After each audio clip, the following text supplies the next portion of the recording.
And if you don't know me by now, I'm Martin Fitzgerald. I'm the principal here at Bell.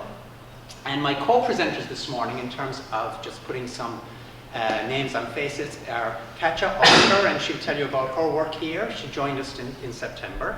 And we have Sharon Wiggins, who's our library media specialist, to join us. And we have Jason Sclafani, who is currently the guidance counselor in grade 8. And you know how that works. He'll swing around next year and pick up 5 and 6. So in thinking about this morning's presentation, we did it, it's kind of organic. We don't have it overly structured, because we've been talking about it with the PTA for a while now, about like, what might we present. And I don't think it ever gets old to talk about kids and adolescents and where they're at, and so that's a part. And I did intentionally call it Adolescents TS, because I wanted to think about them as people, but also we're going to be just talking about the developmental piece. Then we asked if Sharon would join us as well, because we just want to talk about the digital world and the challenges that that brings, not just for the children, for all of us. And Sharon has been teaching a course here on that kind of work for a long time now, and she's very, very experienced and familiar with the world. I asked Sharon this morning about something, and she's able to always give me some good guidance. And then Jason's going to join us as well. So I hope you'll leave here this morning with a more complicated, maybe nuanced, reflective way of thinking about your children. Be they just 5th graders, or be they 8th graders. And then I'll present a little later about some theories around that, and I'll try and make those more plain talk. But anyway, I don't want to go on. I just do want to do one more thing though, and then we'll hand it over. You might see I'm wearing hot off the presses, actually hot out of the box, as in 20 minutes ago, a t-shirt. And this is our Bell 4 core shirt, and it was designed by the students. And we're actually going to wear it on Wednesday night because there's a presentation to the board. And our topic is social emotional learning. I've said I hope, in terms of the future, that would be a piece of my own legacy here. I've always wanted that for the kids, and I'm actually seeing it becoming more and more and more relevant, not that it ever was, as time is going on. But this is the shirt that the kids designed, and so we're excited. A quick irony is I just spoke with the leader of our diversity club. We just started that last week.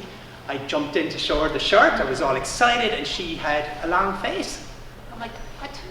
Because the diversity club went off and designed their t-shirt for next Wednesday night. And so I have to live with that, and we're good with that, of course, too. Anyway, just a quick, kind of things. But we're very proud of the kids, and thanks again to the PTA. This was all made possible by their support and their help and their design. And if you're part of all that, really appreciate it. So we'll figure out ideas and I'll talk about it. Anyway, I don't want to get too long-winded. I'm sorry I've already done that. But we're going to begin with Katya Ostor. Katya joined us in September, and she's going to tell you a little bit about her work and what she's doing here at Bell. Okay, so hello. Thank you for having me. I'm the Youth Prevention Coordinator. This is a position that was brought upon through a grant by the Newcastle United Youth Coalition. And it's been more of a learning experience and finding different ways to add prevention efforts at the middle school level. And mostly what that is kind of bringing awareness to different health behaviors that could lead different pathways to either negative consequences or positive consequences. So as part of the social emotional model, really bolstering more self-esteem, coping skills, and education and awareness around different health awareness topics.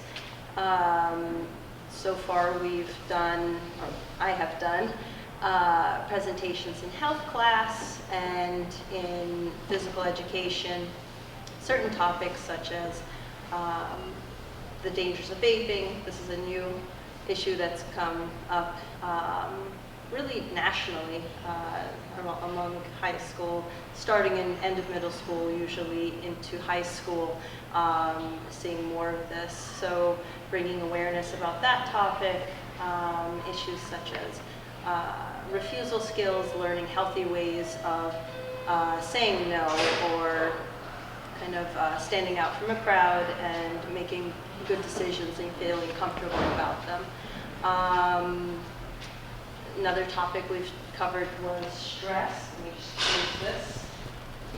I don't know if you guys can see that all. But I've done a stress management workshop with Lisa Bichelli as a school social worker. And that was a really good turnout. About 30 kids showed up for an hour-long workshop. And we went over things such as meditation, relaxation, time management skills, just healthy decisions that lead to more stress-free lives. And it was such an overwhelming response that we've actually decided to put it into a 4 or 5-part series over this next semester. So we're just trying to plan that out and kind of go through these topics more in depth. So the kids really took to it. They were sitting there and meditating. So it was a nice thing to see. There's also, going forward, thinking about doing some type of an advocacy training, more for the older students to bring different awareness topics to the younger grades. And again, that will be sometime at the end of this semester. Also planning to put that together at some type of a workshop series as well after school. Another effort that I've been doing, but in conjunction with health and sometimes with guidance, are different prevention initiatives such as Red Ribbon Week, which is more of at the middle school level, it's more focused on healthy decisions and healthy lifestyles. For the older grades, it would be more of a focus of substance abuse prevention specifically. Also, the Great American Smokeout, again, is bringing different awareness topics about tobacco, vaping, and the kids have had a lot of input in this. They have created artwork for bulletin boards. They've written out facts that they wanted the rest of the student body to know. I've mostly found working with the health classes, it's a good place to meet kids and have them sort of get involved in these different initiatives. Also, lunchtime was a good time to explore different subjects. It took a couple days going through all the lunches, talking about stress and coping skills, and kids really were able to give their take on what they believe is stressful and how they're coping with stress. Another time went through and talked about different positive or healthy activities that they engage in to either relieve stress or to basically just have a more healthy, positive outlook. That was a fun activity to do it though. So I want to also explore more collaboration with the after-school clubs to have them hopefully sponsor some more prevention strategies. Also, as I mentioned, the advocacy training, that I'm not quite sure how that will play out during the day in school, but maybe engaging with kids to take a more active role in advisories, something of the sort. But just in general, middle school is a very valuable time to kind of create these positive pathways to more healthy decision making. And it's been a great year getting to know the kids so far and the faculty here at Bell and at Seven Bridges. So thank you for having me.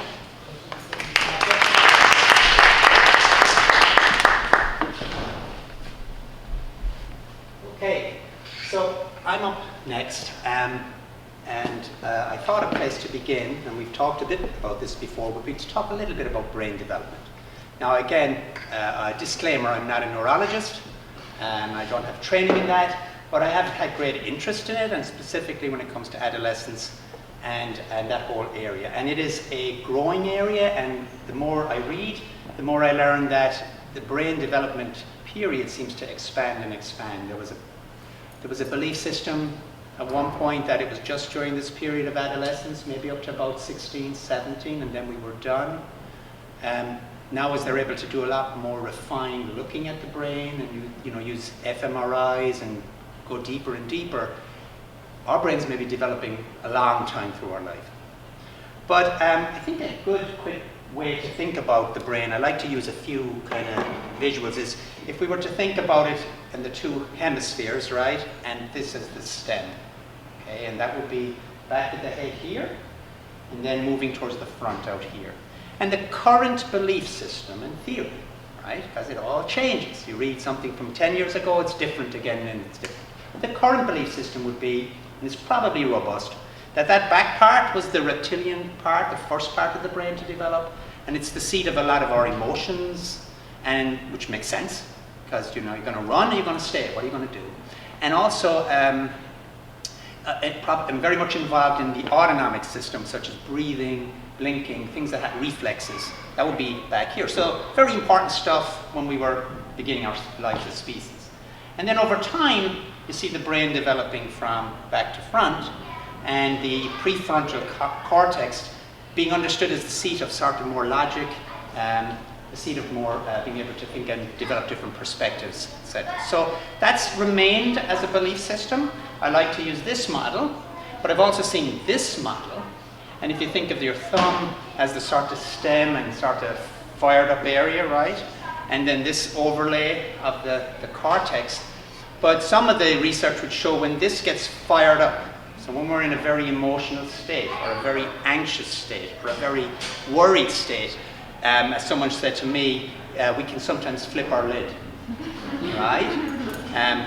I'm trying so hard to get mine down at the moment, but it kind of might make a bit of sense, so that this, you can't really talk it through necessarily.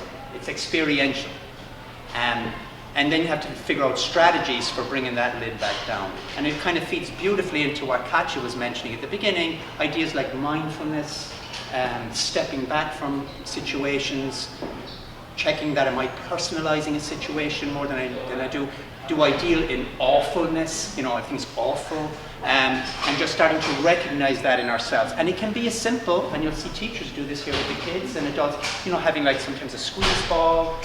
We have some of that movable stuff, something to tell your brain, I'm back. And so that's, I thought, interesting information. So that's a good place to start out with thinking a bit about all of us. And sometimes the insurance companies, by the researchers, often considered to have it right because they won't rent you a car, was it 25 or something like that, or it's more expensive, because they're thinking, we've had enough experience with that. So that's a little bit of that. And again, I'm not a neurologist, and if there'll be neurologists out there going, does even nobody's talking about, but that's the current understanding from an educational perspective. And so I want to talk to you a little bit about theory. And there are 5 major developmental theories out there. Some of them, if you study this in school, you know them. If not, they'll be familiar enough because they're in the sort of the culture and in the current conversation. I'm going to talk about 2 this morning.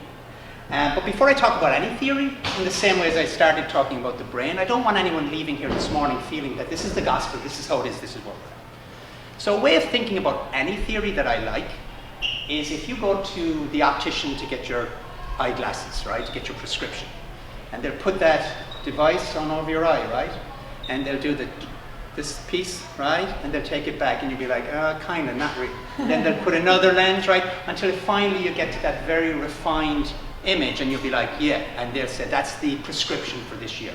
At my age now, it seems to continually get, right, I don't know if any of you are dealing with that, it's crazy. But I think in many ways it's a good idea, a good parallel to think about when it comes to theory. The point being, a theory is useful in helping you to think about things, but it shouldn't be like, that's exactly what it is at exactly this stage. Our children are unique. They develop at different rates in different ways. If you live with adolescents like we've done for a long time, let me tell you about it. And context is really important. So you can have a child who's really, you say, wow, they're developing beautifully, we're moving on, it's so logical, and then the next day they're in a huge argument and it's like, what? We're suddenly back? And that's not at all unusual. That's adolescence. So the 5 big ones were Freud, right? And that was like, he's kind of started it. And those were those psychosexual things like the id, the ego, superego, if you know that stuff. And they all have the same sort of themes. And he would talk about development going from the id to your ego, and then your superego being that ability, almost like the way we talked about the brain, to think a little beyond yourself, a little less egocentricity, think about your your place in the world. And all the theories are kind of like that. The ones that go top bottom. There is one that's more circular, but that's it. And the age group we're talking about would be 7 to 11, roughly, and maybe also a little bit of the 12 up, right? So he would have considered that being a time where the kids, our kids, in general, and again it's a theory, careful, start to become a little more abstract in their thinking. So they start to be able to generalize from some specific information. So you're able to go, okay, 1, 2, 3, that may mean 4. And so that's a shift you see in their thinking when he was doing his research, which is a long time ago. You also start to see them thinking a little more philosophically, and often you'll hear the words solipsistically. Sorry about that, but that in terms of, the world is still around me, it's still about me, I'm the center of the universe, but they're starting to shift a little from that too. And they also can think a little more politically. And so that's interesting. And, given the climates we're in right now, I'm sure there's a lot for them to absorb and think about. But maybe a great possibility too in terms of getting them to think, because politics will be so front and center and they're starting to be able to think about that kind of stuff. So it's a great opportunity. It does demand for our teachers and for all of us as parents the ability to be flexible, to adapt, to listen, to understand the difference between perceptions and reality, to understand their emotional lives, to understand their social lives, and Jason will speak to that as well. And now with this overlay of the digital world, it's gotten interesting, right? But there's still some tenets that we can lean into. And in the same way, there was this gentleman, and his theory has come under a lot of questions, but he was popular in the 70s and 80s, and he did some work around moral development and ethical development. But in looking into this as recent as this week, there was you can punch a lot of holes in the way he did his research, in terms of the sample and in terms of that. But it's remained as an interesting theory. And again, you'll see he kind of moves it from a developmental stage to a more refined stage to a more mature stage. But his study, just as a quick, and then I'll get off altogether, he went and met with all these kids and he presented them with scenarios. And then it was like, what would you do? And his most famous one was the Hines study. So Hines is a guy whose wife is very, very ill. And in order to help her recover, he needs a very expensive medicine. He goes to the chemist. The chemist won't give it. So Hines has the dilemma. I've got to get this medicine. And decides he's going to steal the medicine, right? To help these. So they use those kind of scenarios then to say, so what would you do? And who's right in this situation? Should the chemist right in this? Is Hines? What would you, all these kind of things. Should you let your wife die? Or all that kind of stuff. And that's kind of what the basis for this belief system was. But he had a pre-conventional, conventional, and post-conventional, and we'd roughly be looking at kids in the conventional, but again, remember, it depends. All depends. And it's that ability to start to think, again, beyond yourself, a situation like how might that be general out there? What's the ethical implication of that?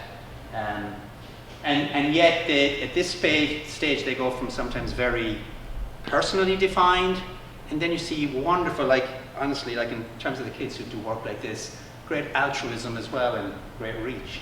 So it's again a shifting piece.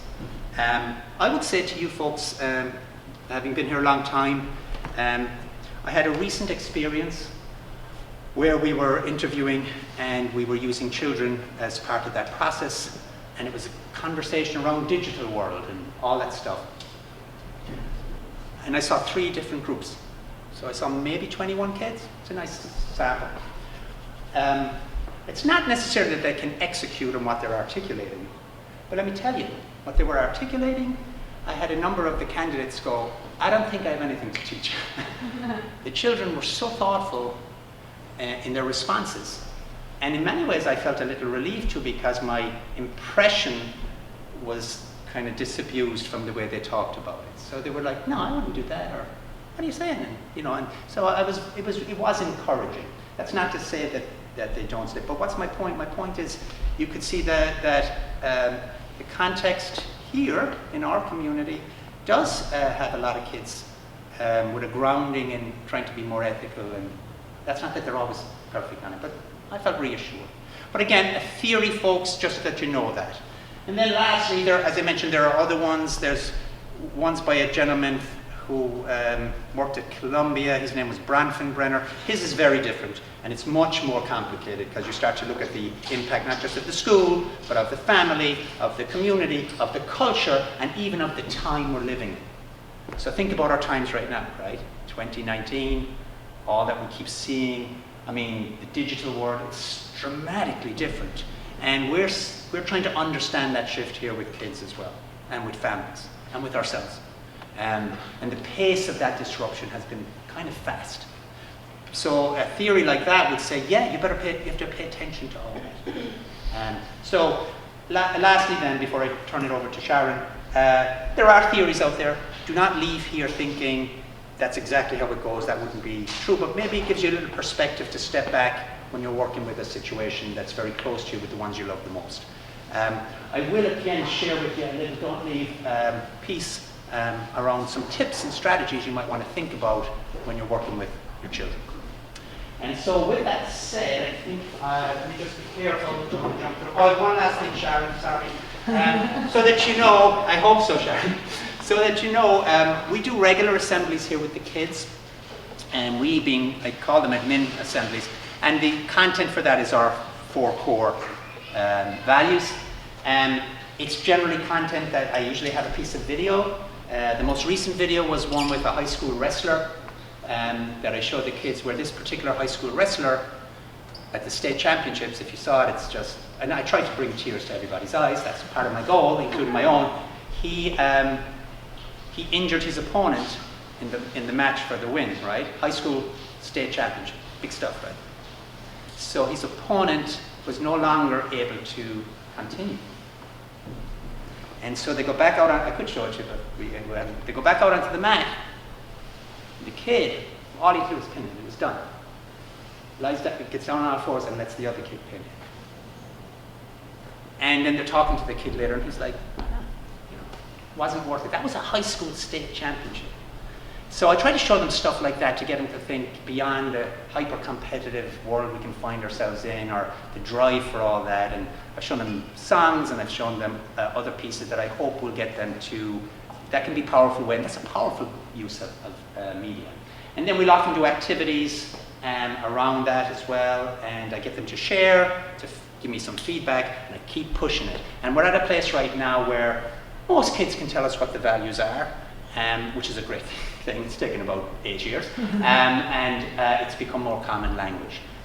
But you'll see we're also shifting to making a more refined work, and we're working with a program, and Jason will speak to that when he's up as well. So I think that's it, Sharon. Let me just be careful. Yes, but this isn't your slide. This will be Jason's, but Sharon wants to shift to a few slides she put together. Okay.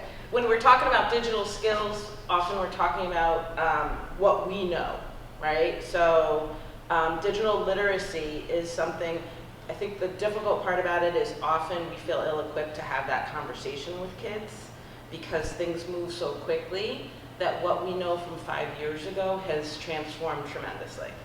So my goal as the librarian here, and my goal in teaching, I teach 6th grade students for a quarter, is to really kind of fill them with tools, because no one's going to be there every time they're on the internet.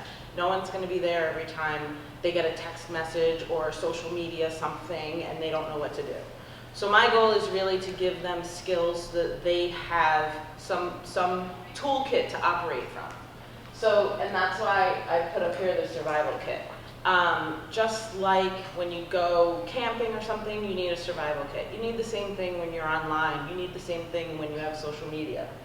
I don't know how many of you remember from college, if you went away, but you had a little basket of all your supplies that you would like go to the bathroom with your conditioner and your shampoo and everything. And it's the same thing, right? Because when we were wandering onto the internet, you need a survival kit or some type of basket so that you are keeping what's important with you and not necessarily sharing it in the dorm bathroom. So in this kit, there are a few things. You'll see the pictures up there as well. Magnifying glass, right? And the idea behind the magnifying glass is to be taking a deeper look at things. So one of the skills that we want to encourage students to have is, like recently there was a Washington Post article, and I looked at it and I was like, huh, that's crazy, because it said WashingtonPost.com. Then when I looked at it again, it said WashingtonPost.com.co.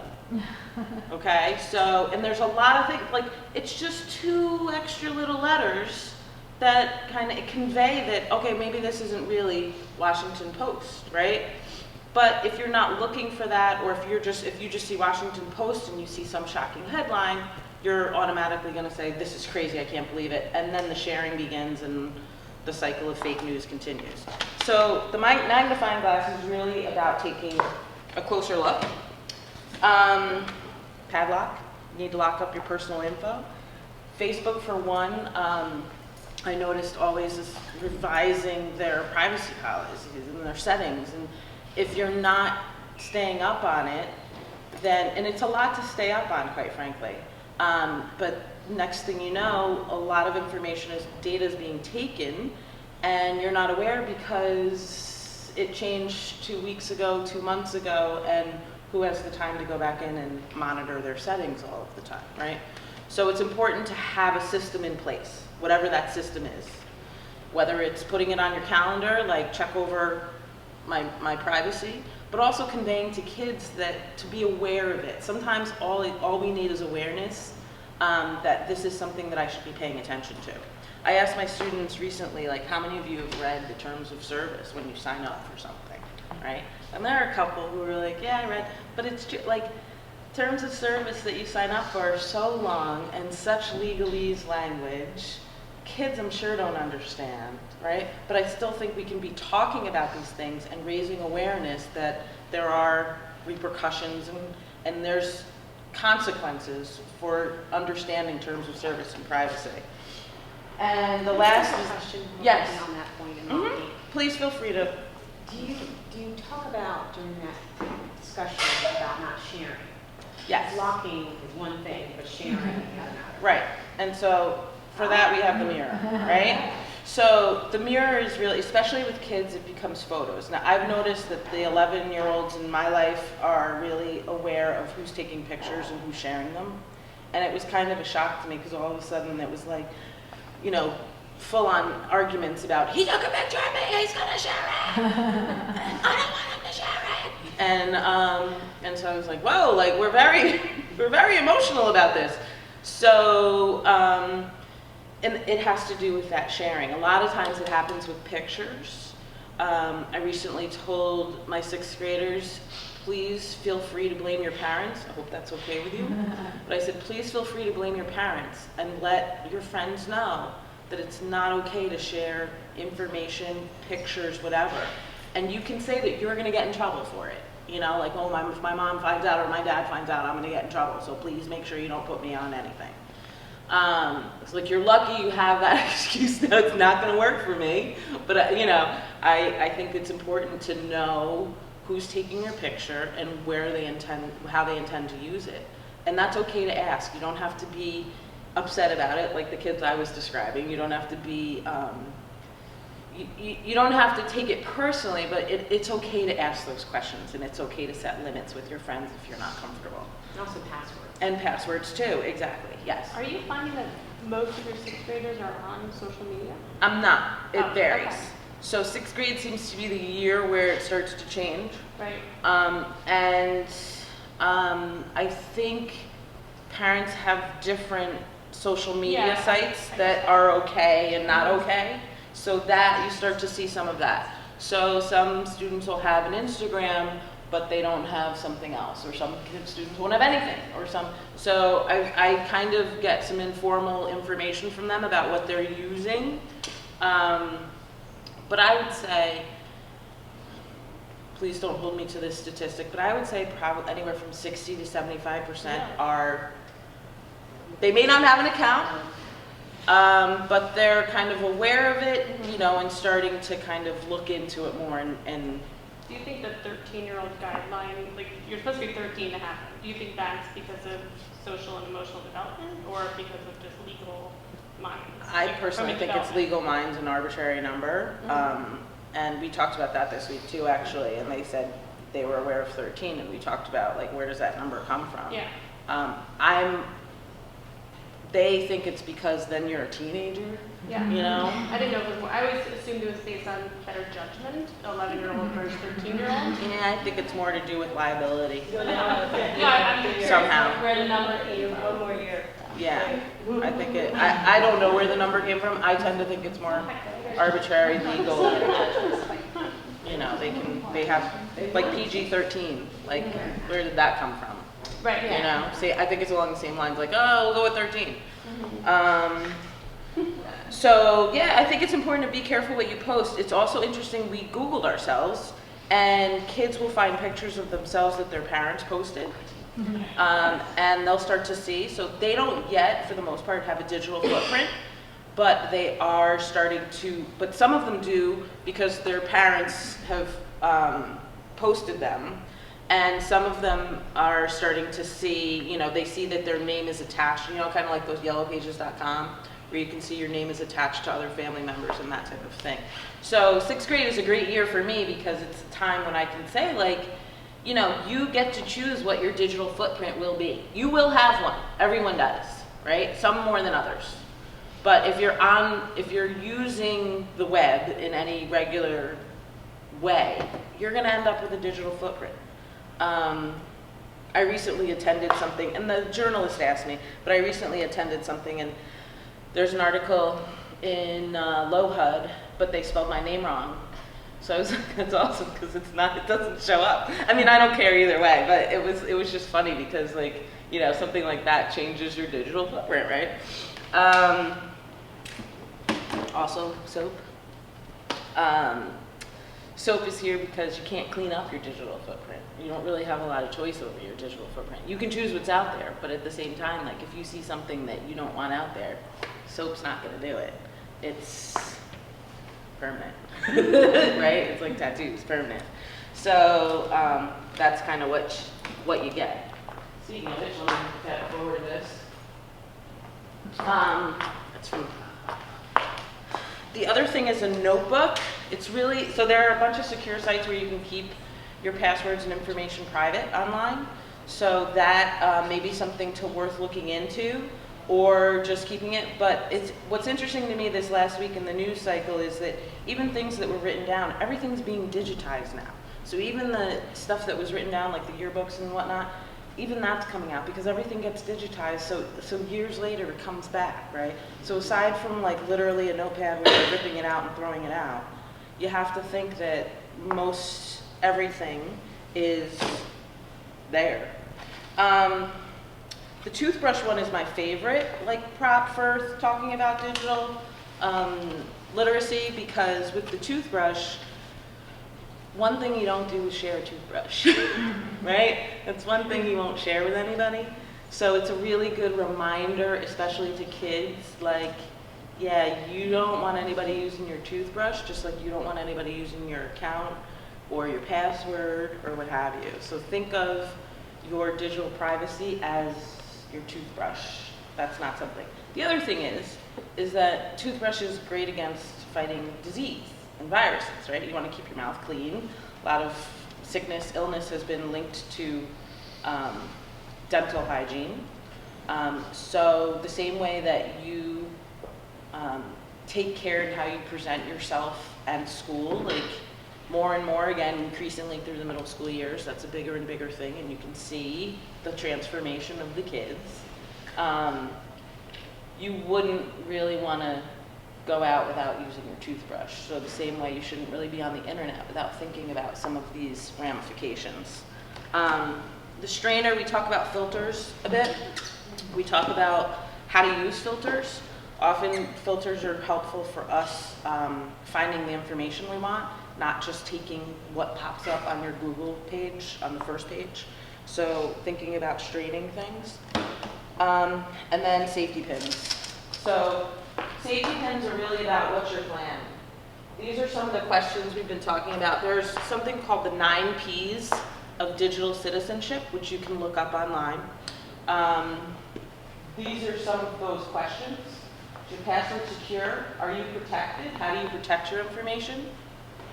Are you revealing too much? Sometimes we get caught up when you see somebody post something and you say, oh yeah, and you kind of jump in and you end up posting more maybe than you might of your own accord.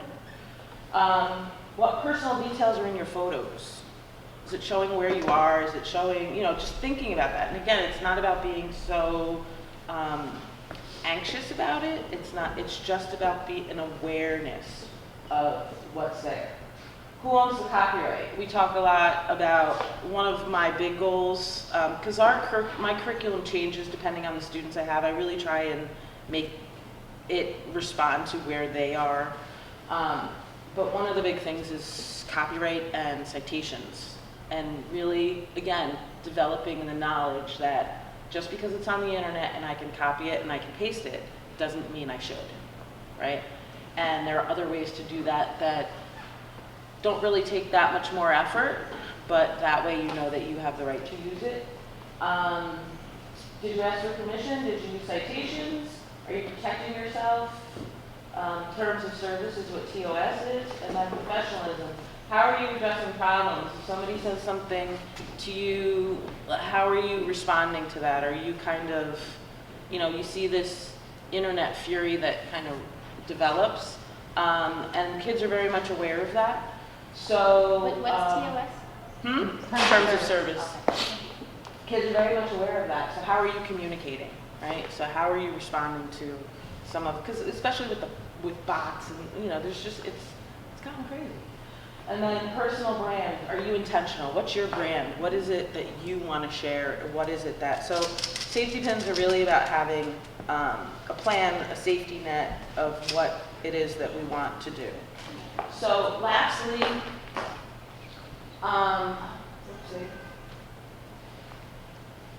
want to think about how we apply these skills. So digital citizenship and digital literacy are similar but different, and it can get confusing. But the message here is that you have certain skills that you have to build, right? And how do you want to use those? So we have databases here. We're teaching kids to use the database, access information on the databases. We're paying for it because it's reliable, as opposed to what's just on the open web, right? Not to say it's not reliable out there too, but it's always good to corroborate your sources.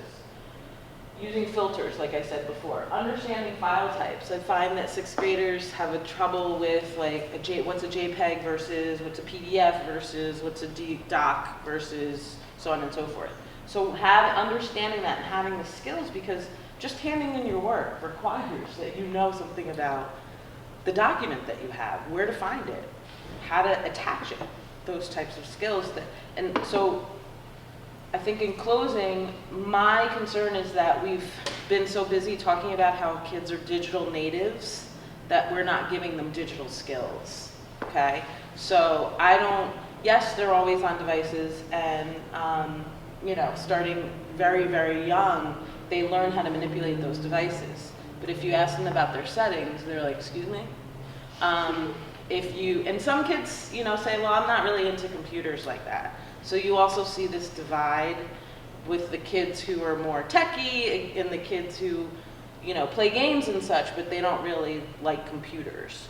But I think all kids need these skills, and we need to talk about these skills. Even if we don't know, it's okay not to know. But it's really important to say, it's a good question. Let's see if we can figure that out, right? Let's see if we can understand a bit better about how this works or how that works, or what the terms are or what the privacy is. It's just, again, awareness. And we also try to do some fun stuff like making movies, so that they understand not just the media that they consume, but what goes into creating it as well, right? Lastly, I just wanted to leave this with you. It's from National School Library Standards, the Association for School Librarians. And they've revamped their standards, and so now one of the foundations is engage, like how students are going out into the world. and really focusing on these 4, what they call domains, which are to think, inquire, think critically, and gain knowledge, to create, draw conclusions, make decisions, and apply that to new situations, share that knowledge ethically, productively, and then grow, so all leading to your personal, academic, and aesthetic growth. So if you have any questions, please feel free, and you can always also email me. Yes? Is there a platform that you favor or find to be like the lesser of the evils? As far as? Snapchat, Instagram. I personally, and this is personal as opposed to professional, I personally find them all the same. I think they're all selling ads, they're all making money off of our data. And that's not to say that they're bad, it's just to say that that's, buyer beware in that term, in that sense. I think also I think they're good. I don't think they're inherently evil and terrible things. I think it's encouraging kids to share and get, like, there's an authentic audience out there that they're kind of working with, so I think that that's not a bad thing. But I don't know that one is any better than the other. It's kind of like you hear about, one company's practices, and then all of a sudden it's like, and now we looked into this company and they're doing the same thing, so, yeah. I wish I had a better answer, truthfully, yeah. Any other questions? Anybody need any? Okay, teacher. Yeah. And just think about, the fact that we have our kids and where their brains might be and where they are developmentally. And this, the level of discipline and the level of scrutiny and the level of attention that you have. How many of us read the terms of service? I just click because I want to get to where I want to go, right? It's a big lift for them. But on the more encouraging side, I think what Sharon said is my own experience with them. The children are, it'll probably be a capacity piece over time. They're not unaware. They're not unaware. The ability to manage it and to not be impulsive is challenging. Do you see, like, from your years here, do you see kind of a comparison of the increase in social media usage and the decrease of true interaction with friends and how it's changing kind of like the way the kids interact with each other? Did that I'm make sense? sure. I'm not sure because I think I have a perception about it that might not be a reality. And those groups I mentioned about, and I do want to give this to Jason. Those groups, yeah, Jason would be better at answering, but the groups that I observed recently, it made me really step back from what I might believe as opposed to what's reality. There was one young person who said, no, I don't have a social media account, I'm not interested. Makes my life too complicated. And if one of my friends has something they want to show me, they'll show me. Yeah. And they talked about trust. And they talked about some of the pieces that Sharon said, and these were 7th graders. So they're living it more than we did. It's a hard question to answer. And I think maybe the nature of how they communicate and interact is different in 2019. I'm not sure. I have the same question, but in terms of, from your perspective, is it changing behaviors, kids' behaviors because of social media? Do you see that they were much nicer in the past, or they're maybe much more mischievous and they're getting into more trouble? So I have the same question with moral behaviors. Yeah. I think one of the problems with it is it captures images and it captures language. I don't think adolescent behavior has changed dramatically. Now we can record it. But you can record it, and it becomes, a friend of mine used to talk about the criminalization of adolescence. And, when Sharon talks about this 13, and yet we know the brain could be 25, it could be 50. But that has made it more and more problematic. So behaviors, I don't think necessarily have changed, but this has amplified them or driven anxiety around them in a way which, if they hadn't been memorialized and shared and captured, aren't we seeing it in the adult world? Right? It's the same thing. Might not be the same. but they still like to play football and tag and paint and dance and run around and, no. I had a 7th grade, so I'm struggling. Maybe that's a good segue. So just my 2 cents on those 2 questions. I'd say it's yes and no for both questions. So on one hand, I guess the first thing about, say kids playing video games online and now they can interact, and so your kids got the headset and they're talking, you don't know who they're talking to. So are they learning to interact, or are they learning to be, I don't know, some sort of online, or whatever game they are, they're becoming this person? I've seen both. I've seen kids who maybe get too much into that, and so they lose some of the social graces of having a conversation at the lunch table, because they're not used to looking up and into people's faces a little bit. And I mean, middle school in general is awkward, so you're going to have that regardless. But at the same time, you'll see 2 kids connecting, and maybe this kid who sat by himself, or maybe hated going to lunch because of that, now has a connection with a bunch of people, and then that develops into something more. So you can see it building kids in some ways, but then also hurting others. And so it depends on the kid, it depends on the situation. And I guess to the second question, how it ties in, is are the kids having more trouble, or I forget how you worded it exactly, but I don't see there being very many different issues in the time I started here to now. And when I started here, I think iPhones were or a couple years later, iPhones were launched, and so that was a game changer. And a lot of the social media was launching at that time. It's the same issues, the exact same issues. It's just how they play out is different. And the one thing that's a major thing that's different, and I know the PTA's brought in a number of speakers over the years that have mentioned this, the compounding effect of when you have something that's captured and you experience it once, a negative, say it's a comment about yourself, and you experience that, and then you go back and look at it again, and then you look at it again, and you look at it again, and you look at it again. It has a compounding effect on how it affects you emotionally. So whereas, back when I was growing up and someone might call me a name, right? You move on pretty quickly after that. You kind of get used to it. Now it doesn't go away, right? And so that can be more detrimental for kids. They have more trouble letting go. I think also with social media and a lot of things, there's a lot of, and not just the social media, but more with the internet and how immediate you can get answers to things. And I say this with my own kids, like, you know, my 5-year-old, Dad, just look it up. Why don't you know that? Like, I don't know everything, and we don't need to know it right now, we're having dinner. You know, just that problems, I think, and I'll get into this a little bit, the feel that we need to solve things right away, you know, as opposed to being comfortable with the uncomfortable. And that I see has changed over time. Right now I'm working with the 8th grade, and we're getting ready to do our high school schedules. And so I gave the kids, you know, a week, 2 weeks to kind of do their worksheet to build it. And so many kids,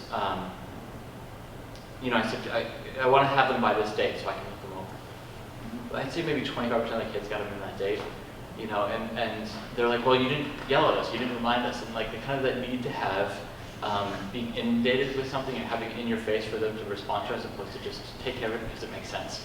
Like, this will help you, but there is no consequence to not doing it necessarily at that moment.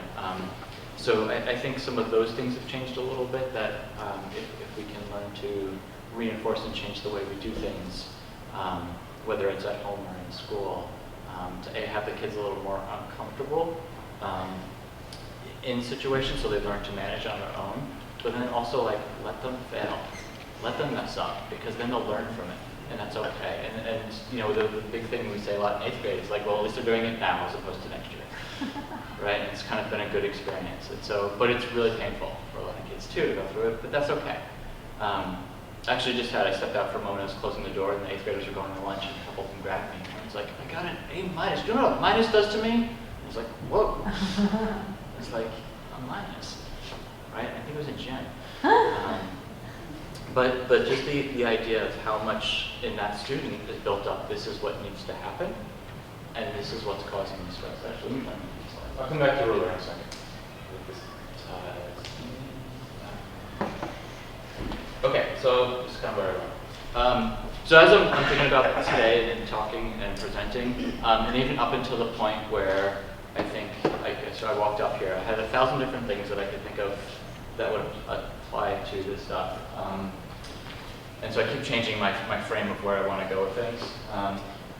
So over the past couple of years, I've been working with my own professional development has been focused on trying to hear more from the kids and hearing their voices more and having them feel more comfortable with sharing what's on their mind. So since 6th grade, I've been pushing into classes and letting kids just write down what's on their mind. Sometimes I would give them prompts and sometimes I didn't.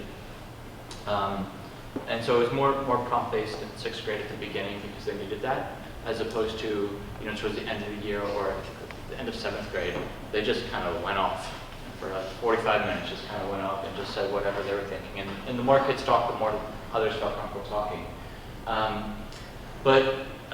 And then this past fall, I presented to a group of teachers just quotes I heard from kids. And kind of this captures what the essence of a lot of the quotes were, and even one I just shared from before.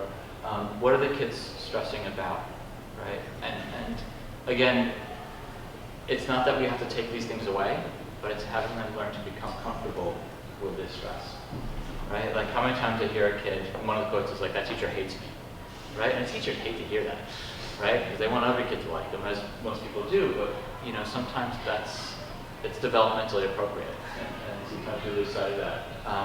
But then it's also, we're working on how do we create that culture where the kids don't feel that anymore. What's leading to that? What sort of things about maybe how we respond to a question with a kid, or how we answer a question, or how we react in certain situations. Like even yesterday, I was talking to a kid, and the kid didn't make a good choice. I was like, why'd you do that? I was like, no, let me take that back. I know why you did that. I don't need to ask you that question, right? I understand you did this. Let's move forward, right? And so what's a better way to handle that? And this child in particular had a lot on their plate, and so I can't expect that kid to make good decisions, nor have a good reason for why. But I think that's always like the go-to response. And so as teachers, as parents, that's something I think that's really hard, is to really think about the language you use and to come, and it's the next piece I found. As I was thinking about this, and this applies to both parents and teachers, I would say, is what are the pressures that we face that affect the way we communicate with kids and the way that becomes part of their experience that adds to stress. I was coaching volleyball, I can't remember if this was this year or last year, but working with a student and a parent, and the parent says, I don't know where they get all this stress from, and they're so type A and so anxious and everything. And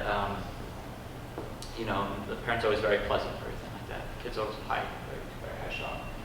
And the parent comes in, she's like, what are you doing? You're gonna be late to gymnastics. We're gonna be a minute late. It's like, oh, that's very comfortable, right? And I think having that internal lens and like the mirror, like Sharon talked about, is really, really hard. And sometimes it's our own motivation. I watched the recent Mr. Rogers documentaries and things like that. And I was a big fan growing up. But the idea too that the self-esteem and like we have to be good at everything and like we have to be great, and then applies to our parenting. And I think these pressures that we think of as teachers, as parents, is to anticipate everything, to orchestrate success, and not just academic, but I think also social success. I see that parents are getting more stressed, and sometimes I'll have two kids get into a fight. They get something happens. One kid does something nasty or rotten. The other kid is annoyed or is upset. They get over it, and then 2 weeks later, the parent's like, "Well, I'm still fired up about it. And why didn't this happen? And why didn't that kid get tortured and whatever else you want to do to that kid so it never happens again?" The other kid's like, "Yeah, you hurt my feelings. Now it's over, and we moved on." They made a bad choice, and so I think sometimes too that I see affecting kids quite a bit. Is that things not being okay is not okay. And it's okay for things to be messy at times, and that's I'm hoping too as a district that's where we're moving, right? To give kids a voice and let them know you're going to be stressed, you're going to be annoyed, you're going to be angry, and all of that's okay. It's about then how you move on from that. And it's just really funny for me at this point as we're doing the high school scheduling and kids seeing really where they're at with how okay they are. And I'm like, well, if I don't get into this class, it's going to mess up everything. I'm like, no, it's not. Like, if you're not in this class, that means you're literally not in this class. There'll be another class, and literally nothing will change after that. But getting back to, this was one piece too that as I was starting my thoughts about what kids are dealing with, right, on the middle school level, and so these questions I found kind of really relate to what I hear from kids, you know, in terms of their struggles of what they're frustrated with, and they're trying to figure out. And again, you don't need to have the answer to these questions. Your job in middle school and into high school is to figure these out, right? The other thing I was thinking about in terms of the stages is I'm trying to think of the theorist on it, but the safety and concern. No. Maslow's? There, Maslow. Thank you. Maslow's stages of was it safety? So the idea is basically like first you need to be safe, you need to be fed, all that, and then eventually you get to self-actualization, where like you're trying to make a difference in the world. And I think often we kind of jump to that level. Like we want the kids to be, you know, rigorous thinkers, and they do a lot of that here. But then we forget about are they feeling loved, right? And so how much of that is being missed? And then district-wide too, and I've had this conversation with district committees, is what's happening that we're always focusing upon here when we forget about here. And so it's creating this mental gap and this emotional stress that we want to push to do more about. So that, I think, all brings us back to Ruler, which is a district initiative.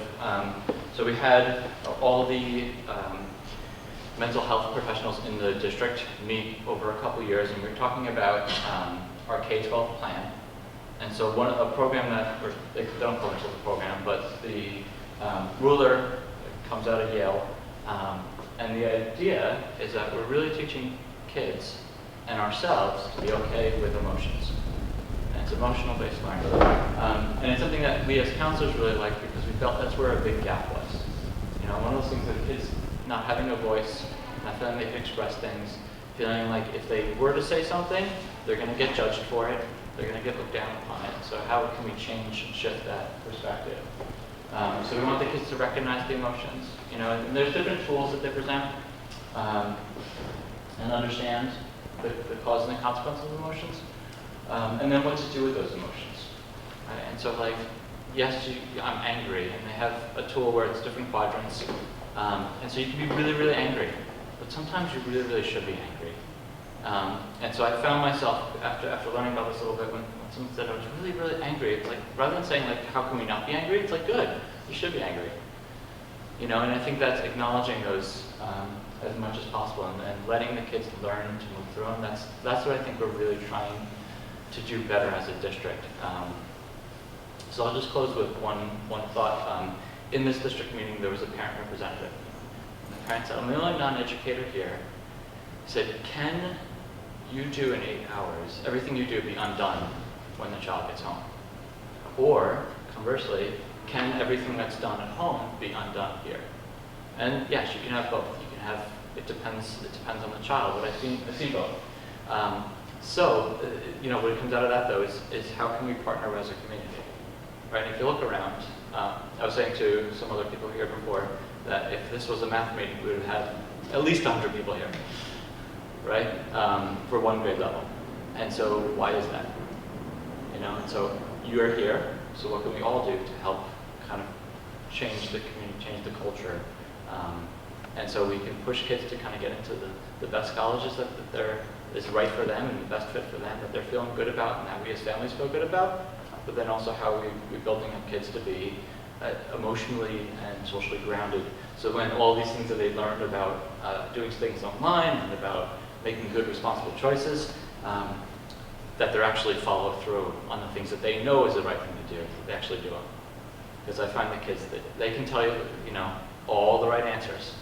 But, you know, and again, back to the first question with some of the social media, you know, the kids can have an Instagram, but they might even also have the Finstagram. So it's their fake account that they show their parents and everybody else. So why do they need to do that, and how can they find a way to use things to be open and honest with everybody.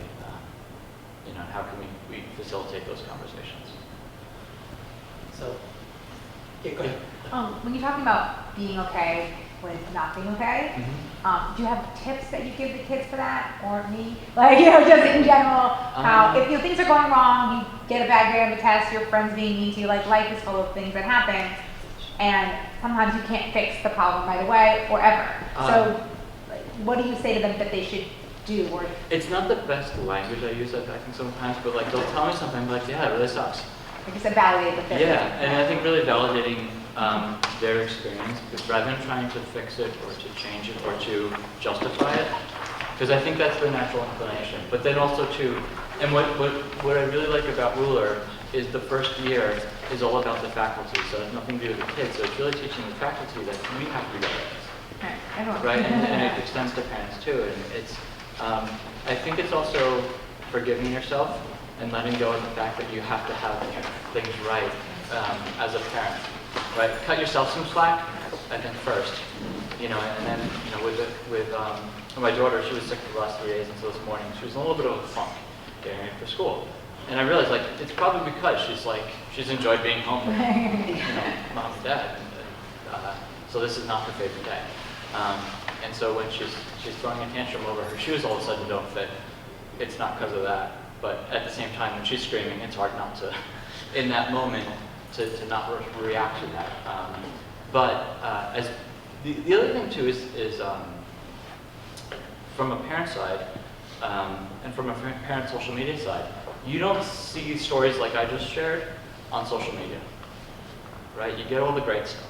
And so I think that's the other thing is as much as you can have a network of friends and colleagues and you know, if you have a relationship where both of you are together and be able to provide each other the support, but supporting each other and talking about these things, and yeah, this happened to me too, and it feels better, and I think it helps us. Yeah, not that everything has to be perfect, and just trying to model that as well. The other thing that comes out of Ruler is modeling those thought processes. So I had a day where I was teaching my 5th grade class, and the internet went down. And I forget what else. A couple things happened, and I was on plan 5.